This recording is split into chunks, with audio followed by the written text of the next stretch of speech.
नमस्कार, यूपी 9 बजे में आप सभी का स्वागत है। मैं हूं नीलू। तो उत्तर प्रदेश उत्तराखंड में आफत की बारिश ने कहर बरपा रखा है। उत्तर प्रदेश उत्तराखंड में बाढ़ और बारिश का कहर देखने को मिल रहा है। पिथौरागढ़ में लैंडस्लाइड से परेशानी लोगों की बढ़ गई है।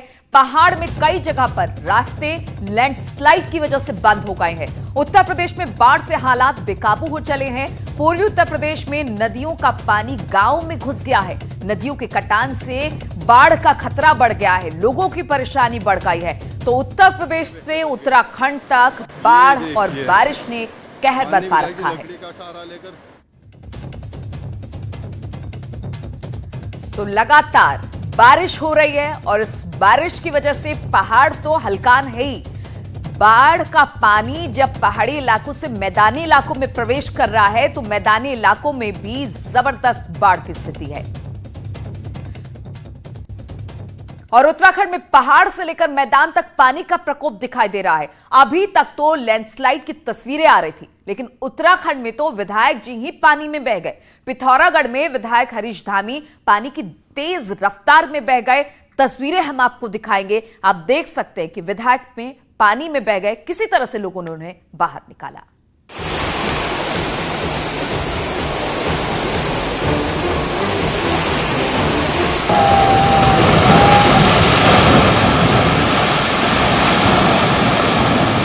उफनता नाला है,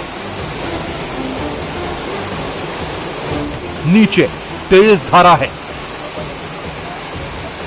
और सिर्फ रस्सी का सहारा है। इससे पहले कि हादसे की भयावहता को शब्दों में समेटे तस्वीरों को पूरा देख लीजिए।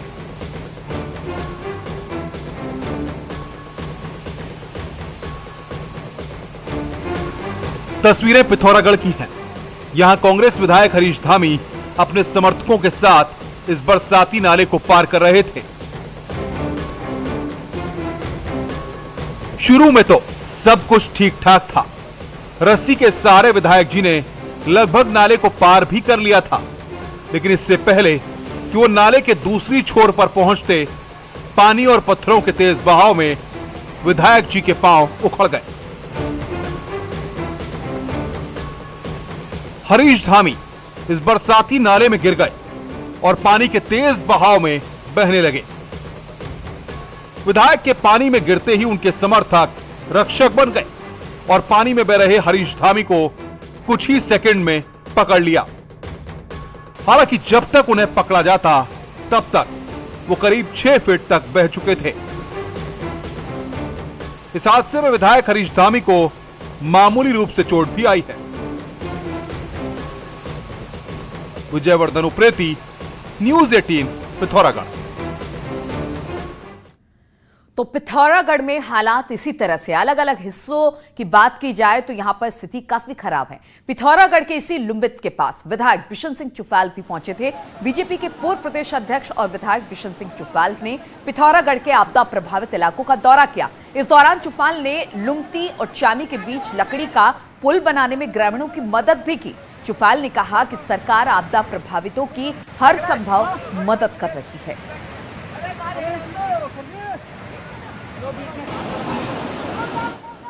यात्री आ रहे थे, वो नाले के नीचे ड्रम में आदमी को रखे पार पार कर रहे थे। जब मैं झरना में गया था, मैंने देखा वहाँ काफ़ी भीड़ हो गई।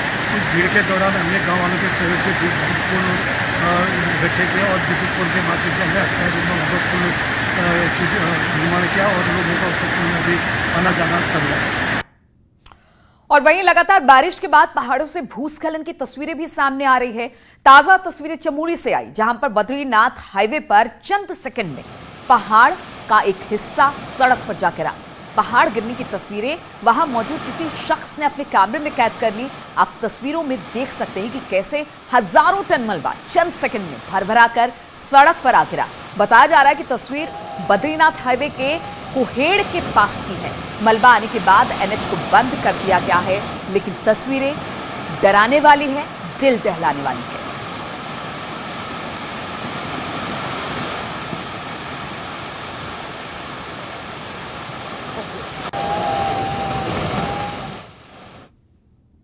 तो बाढ़ और बारिश से सिर्फ उत्तराखंड ही परेशान नहीं है। उत्तर प्रदेश की बात की जाए तो यहां पर भी हालत कुछ इसी तरह की है। गोरखपुर में भारी बारिश के चलते नदियों का जलस्तर बढ़ गया है, जिससे बाढ़ के हालात पैदा हो गए हैं।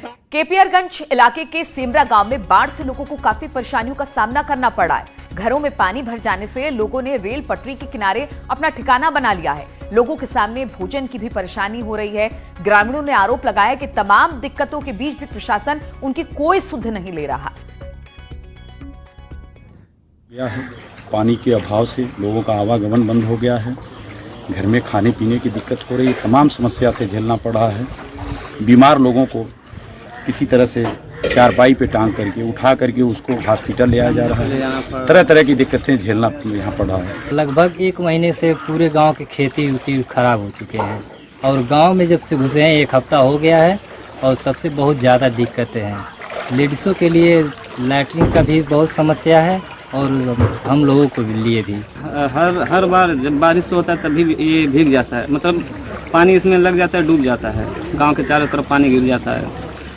बाढ़ आती है तो घर में चला जाता है, घुस जाता है। ये इस बार लमसम 1 हफ्ते से पानी आ गया है। हम लोग ऊपर जाकर रह रहे हैं, छत के ऊपर। ऐसे राशन पलाई रखे थे, वही हम लोग खा जी रहे हैं। कैसे वो भी छत पर बना रहे हैं, छत पर खा रहे हैं। बारिश में हम लोग से कोई भीज रहा है, कोई पानी तान कर है। तो बारिश बाढ़ से उत्तर प्रदेश के कई जिलों में हाहाकार मचा हुआ है। देवरिया और लखीमपुर खीरी में हालात बेकाबू होते जा रहे हैं। शारदा, घाघरा, राप्ती सारी नदियां खतरे के निशान से ऊपर बह रही हैं। सैकड़ों गांव पूरी तरह से जलमग्न हो चुके हैं। लोग घरों को छोड़कर या तो छत पर आशियाना बनाए हुए हैं या फिर गांव छोड़कर ही पलायन कर रहे हैं।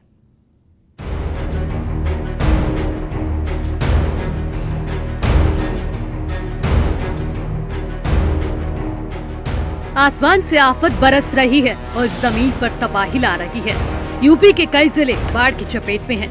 देवरिया में घाघरा, राप्ती नदी का शोर डरा रहा है तो लखीमपुर खीरी में शारदा, घाघरा और मोहना नदी खतरे के निशान को पार कर चुकी हैं। सड़कें जलमग्न हैं। जिंदगी नाव पर सवार है। मकान पूरी तरह से पानी में डूब चुके हैं। जहां तक भी नजर जा रही है सिर्फ पानी ही पानी नजर आ रहा है। देवरिया के रुद्रपुर तहसील क्षेत्र के कई गांव बाढ़ के पानी से चारों तरफ से घिर चुके हैं। आलम यह है कि कई गांव का तो जिला मुख्यालयों से संपर्क ही टूट गया है। लखीमपुर खीरी में तिकुनिया कोतवाली के लगभग 1 दर्जन गांव में पानी घुस चुका है। लोगों ने पानी के डर से पलायन भी करना शुरू कर दिया है। यहाँ पे जलमग्न 6 गांव तो पूरा इफेक्टेड है, जो चारों तरफ से मैरून हो चुके हैं और उनकी फसल तो समझ लीजिए कि सभी गांव का नुकसान हो चुका है। पानी का रौद्र रूप देखकर लोग परेशान हैं।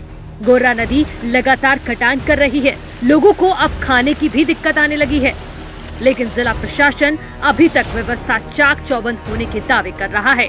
नाव की कोई कमी नहीं, आवश्यकता होगी तो हम लोग नाव लगा देंगे और राशन की जैसा आपने बताया है उसमें हम लोग जाँच कर लेंगे प्रॉपर। अगर आवश्यकता होगी जो भी मदद है हम लोग उनको करेंगे। बाढ़ की त्रासदी डरा रही है। आगे भी अगर बारिश इसी तरह होती रही तो लोगों की मुश्किलें बढ़ना तय है। Bureau report, news 18। और गोरखपुर जिले की बात की जाए तो एक बार फिर से बाढ़ यहां पर अपना कहर बरपा रही है। खासतौर पर नदियों के जलस्तर में लगातार बढ़ोतरी हो रही है। जिले के कई हिस्सों में बाढ़ का कहर देखने को मिल रहा है। हम बात जिले के केपीआरगंज इलाके के सेमरा गांव की कर रहे हैं, जहां पर बाढ़ की वजह से लोगों को काफी दिक्कत हो रही है और ग्रामीणों के घरों तक में बाढ़ का पानी भर गया है।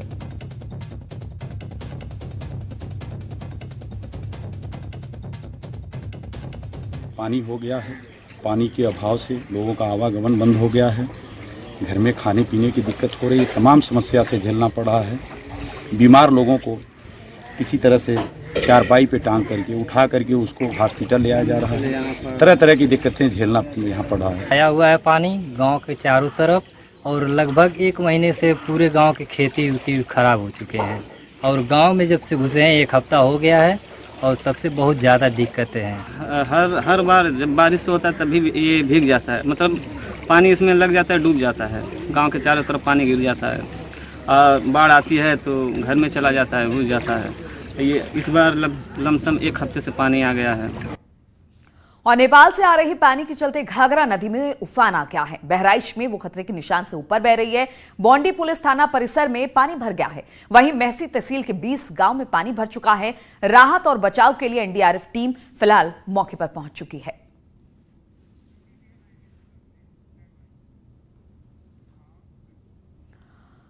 और इसी पर बातचीत करने के लिए अखिलेश, जो बहराइच से हमारे साथ जुड़े हैं, उनसे जानते हैं कि वहां के किस तरह के हालात हैं। अखिलेश, बहराइच में तमाम जो नदियां हैं वो पूरे उफान पर हैं, कई गांव जलमग्न हो गए हैं। इस वक्त किस तरह के हालात वहां पर?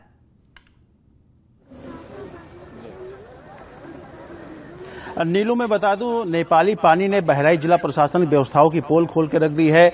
नेपाली पानी आने की वजह से घाघरा नदी में उफान है और घाघरा नदी लगभग 62 सेंटीमीटर अपने खतरे के निशान से ऊपर बह रही है। बहराइच के कम से कम 200 गांव ऐसे हैं जो जलमग्न हो चुके हैं, जिनका जिला प्रशासन आने जाने का जो रास्ता है वो बाधित हो चुका है।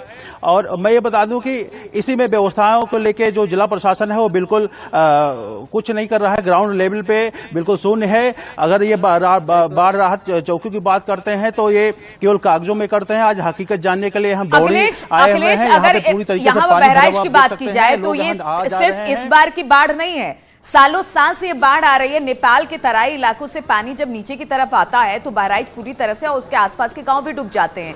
प्रशासन हमेशा ये कहता है कि वो पूरी तरह से तैयार है बाढ़ से निपटने के लिए, यानी उनकी तरफ से किसी तरह की कोई तैयारी नहीं रही।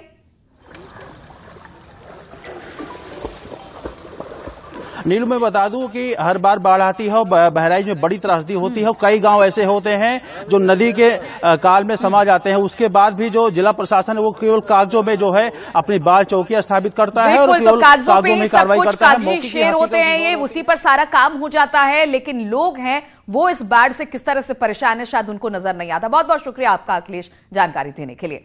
और हरदोई के विकासखंड कछौना का प्राथमिक विद्यालय सुजानपुर बारिश की वजह से तालाब में तब्दील हो गया है।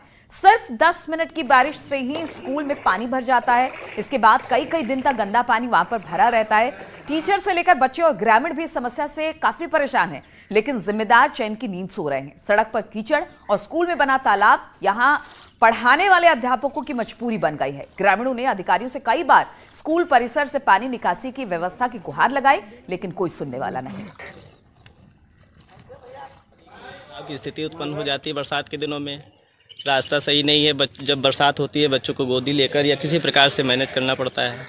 वर्तमान समय में तो विद्यालय खुल रहे हैं, लेकिन बच्चे नहीं आ रहे हैं, तो थोड़ा बच्चों को ही राहत है।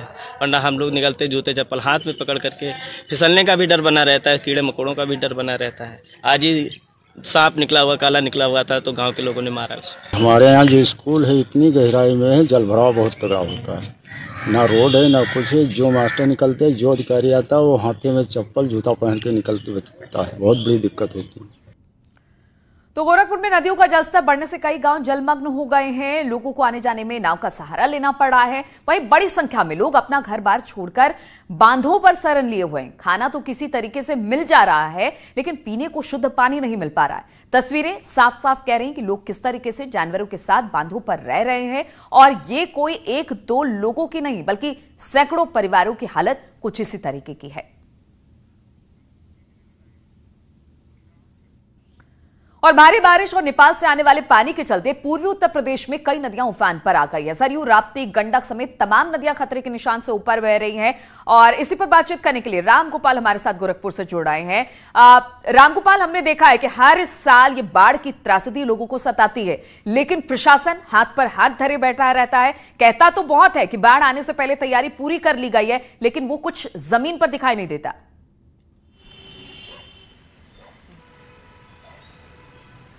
बिल्कुल, जो प्रशासन ये दावा कर रहा था कि इस बार लोगों को कम दिक्कतें होंगी, लेकिन वो दावे जो है सही नहीं निकले, क्योंकि अभी उनके पास एक बहाना आ गया है कि कोरोना का संकट चल रहा है। इस कारण से वो पूरी तैयारियां नहीं कर पाए हैं। बंधों की अगर हम मरम्मत की बात करें तो बंधे भी कई जगह पे लीक हैं। और गोरखपुर से अगर जाने वाली नदियों के बारे में बात करें तो गोरखपुर में चाहे राप्ती हो, सरयू हो, गोर्रा हो, रोहनी हो, ये सारी नदियां मौजूदा समय में खतरे के निशान से ऊपर बह रही हैं।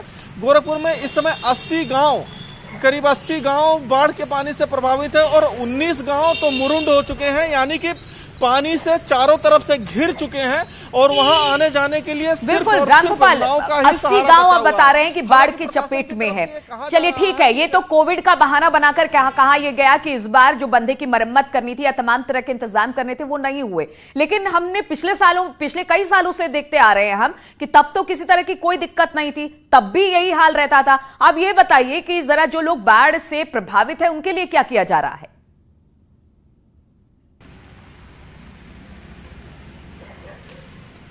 जो बाढ़ से प्रभावित हैं उनका ये कहना है कि अभी प्रशासन की तरफ से उनको कोई जो है सुविधा नहीं दिया गया है। जैसा कि अब हमारे कल बात भी की, लोग बंधे पे आके रह रहे हैं, उनका ये कहना है कि चूंकि उनको अपने जीवन की रक्षा करनी है इसलिए अपना घर परिवार सब कुछ छोड़ के बाहर आ गए हैं। अगर सरकारी सहायता की बात करें तो जो राशन कोविड के दौर में उन्हें मिल रहा था वही कोटेदार उनको राशन दे रहा है, लेकिन अब वो राशन गांव तक कैसे पहुंचेगा इसका भी कोई सही जवाब नहीं मिल रहा है। साथ ही जो सीएससी पीएससी पे बिल्कुल रामगोपाल तो कह सकते हैं कि अब वो भी जो अधिकारी हैं उनके आश्वासन से थक चुके हैं, अपना इंतजाम वो खुद कर लेते हैं, बंधे पर जा बैठे हैं और कहा जा रहा है कि कोविड काल में जो अनाज मिल रहा था उसी से अभी फिलहाल काम चल रहा है। प्रशासन की तरफ से किसी तरह की कोई कार्रवाई अब तक इन लोगों के लिए नहीं की गई। बहुत बहुत शुक्रिया आपका जानकारी देने के लिए। और सिपाहियों की कमी से जूझ रहे उत्तर प्रदेश पुलिस के लिए राहत बड़ी खबर है। उत्तर प्रदेश के कई पुलिस ट्रेनिंग सेंटर्स पर गुरुवार को रिक्रूट पुलिसकर्मियों की पासिंग आउट परेड हुई, जिसके बाद ये पुलिसकर्मी उत्तर प्रदेश पुलिस का अब हिस्सा बन गए हैं। सहारनपुर पुलिस लाइन में 198 पुलिसकर्मी ट्रेनिंग के बाद पासिंग आउट परेड में शामिल हुए। पुलिसकर्मियों को पूरी लगन के साथ काम करने की शपथ दिलाई गई।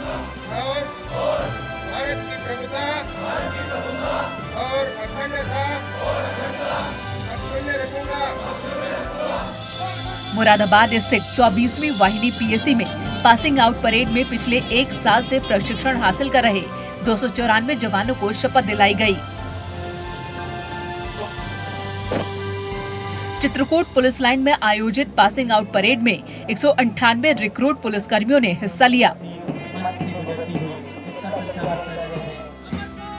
बदायूं के परेड ग्राउंड में अपर पुलिस महानिदेशक बरेली जोन अवनीश चंद्र ने परेड की सलामी ली। यहाँ 200 रिक्रूट पुलिसकर्मियों ने परेड में शिरकत की।